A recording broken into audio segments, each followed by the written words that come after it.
The exciting thing about street photography is that you never know what's around the next corner.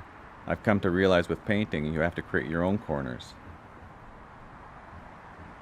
For me, it's about relationships, the relationships between people and the place they inhabit and how they're reacting in that space, how unrelated becomes related momentarily in a photograph.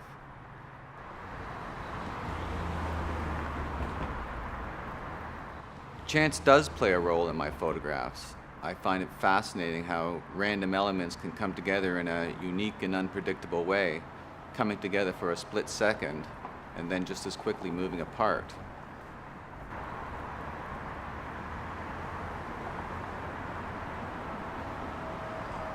There are stories behind these images, and the people in them are playing a part, performers performing, whether they're aware of it or not.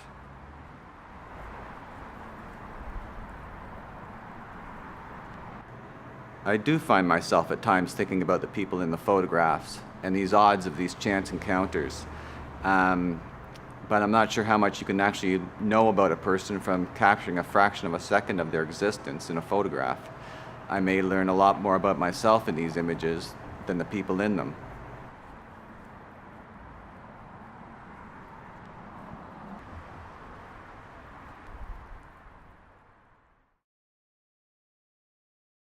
They are about experiences and my thoughts, but they're mostly about ideas and expanding on an idea. But I have to be careful with these ideas because I may spend the next 5 years working on it. Sundays I visit with my granddaughter Charlotte. Charlotte loves to be outside, so in the afternoons we go for a little walk. She loves feeling the wind in her face and looking at the flowers. We take a rest in the shade under this tree, and she'd look up at the leaves blowing in the wind. And looking at her, I noticed she wasn't just looking up, she was engaged with a sense of wonder.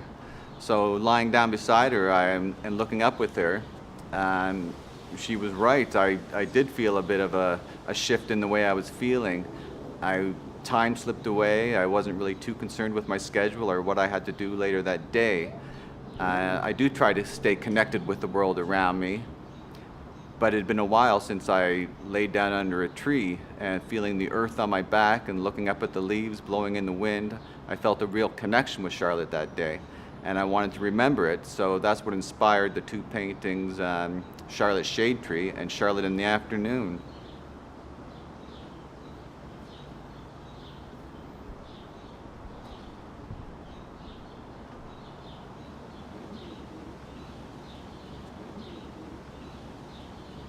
There's nothing to be decoded. The paintings are open, nothing being forced, nothing being pushed. You see the painting slowly, taking the time to wander and discover, maybe experience or feel something you weren't expecting.